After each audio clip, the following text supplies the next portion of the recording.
and more people travelled on the Fat Controller's railway. Everyone had to work very hard indeed.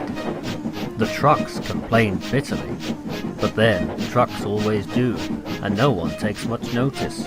"Dirty trucks, dirty sidings, bleh!" groaned James. "That's enough complaining," said the Fat Controller.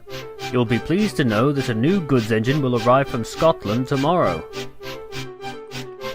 The Fat Controller stared. "Did you say 2 engines, Inspector?" "Yes, sir." "Then send the other one back at once." "I can't, sir. The 2 engines are exactly alike and have no numbers.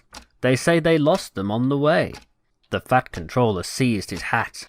"We'll soon settle that nonsense." The 2 engines greeted him cheerfully. "I hear you've lost your numbers." "They may have slyly slipped off, sir. You know how it is." The engines spoke in chorus. "And what are your names?" "Donald and Douglas, sir."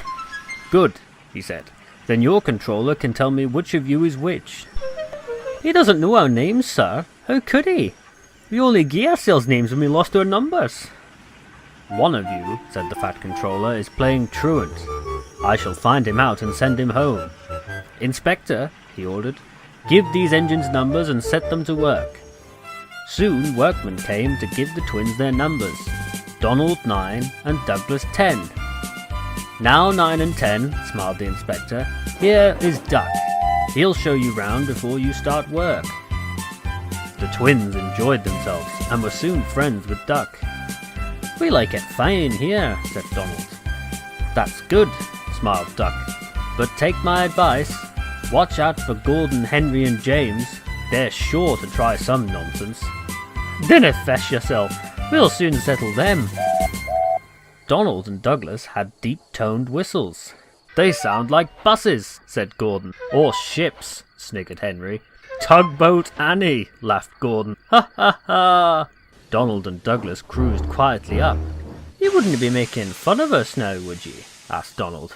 Gordon and Henry jumped. No, certainly not." "That's fine," said Douglas. "Now just mind the both of ye, and keep it that way." That was the way Gordon and Henry kept it. Every day, punctually at 3:30, Gordon steams in with the express. There's also a special coach for passengers travelling to places on Thomas's branch line. Thomas is very proud of his special coach.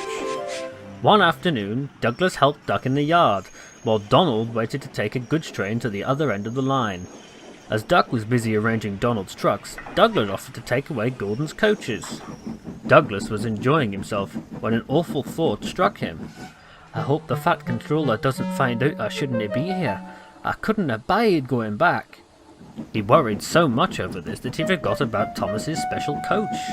He pushed it with the others into the carriage siding, then steamed off to join Donald at the water column. Soon Thomas came fussing. "Where's my coach?" "Coach? What coach?" "My special coach that Gordon brings for me. It's gone. I must find it." And he hurried away. "Lost sakes!" cried Douglas. "I must have stowed away the special coach with the others." A mob of angry passengers erupted from the siding. "Now listen, we'll change tenders and try and avoid trouble," said Douglas's driver. So Donald, with Douglas's tender, set off from the yard with the goods train, while Douglas and his crew remained with innocent expressions. "Ah, number 9, called the Fat Controller. "And why haven't you taken the goods?" "My tender is awry, sir." The driver showed him the tender, still uncoupled. "I see." He turned to the mob of passengers. "Please accept my apologies for what happened. I shall investigate the matter immediately. Good afternoon, everyone." The Fat Controller watched the 3 passengers till they had climbed up the station ramp. He swung round suddenly. "Douglas," he snapped, "why are you masquerading with